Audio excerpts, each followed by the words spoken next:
أعوذ بالله من الشيطان الرجيم.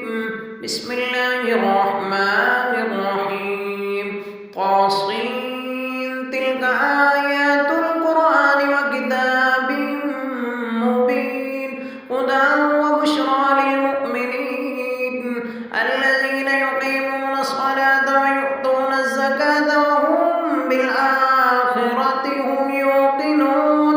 إن الذين لا يؤمنون بالآخرة زينا لهم أعمالهم فهم يعمهون. أولئك الذين لهم سوء العذاب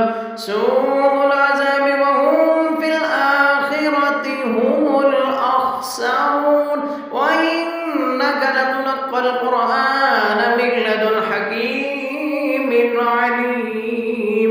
إذ قال موسى لأهله إني آنست نارا سآتيكم منها بخبر أو آتيكم بشهاب قبس لعلكم تصطلون. فلما جاءها نودي أن بورك من في النار ومن حولها وسبحان الله رب العالمين. يا موسى إنه أنا الله العزيز الحكيم.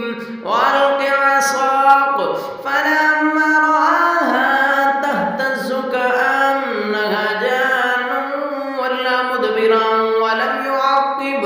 يا موسى لا تخف إني لا يخاف لدي المرسلون إلا من ظلم ثم بدل حسنا بعد سوء فإني غفور رحيم.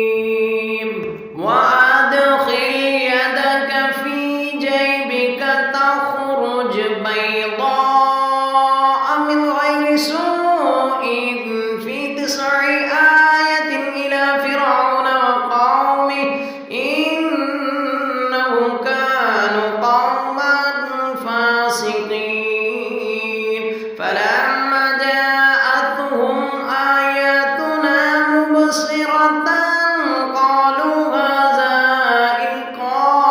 هذا سحر مبين. وجحدوا بها واستيقنتها أنفسهم ظلما وعلوا فانظر كيف كان عاقبة المفسدين. ولقد آتينا داود وسليمان علما وقال الحمد لله الذي فضلنا على كثير من عباده المؤمنين. وورث سليمان داود وقال يا أيها الناس علمنا منطق الطير وأوتينا من كل شيء إن هذا لهو الفضل المبين. وحشر لسليمان جنوده من الجن والإنس والطير فهم يوزعون حتى إذا أتوا على وادي النمل قالت نملة يا أيها النمل ادخلوا مساكنكم لا يحطمنكم سليمان وجنوده وهم لا يشعرون.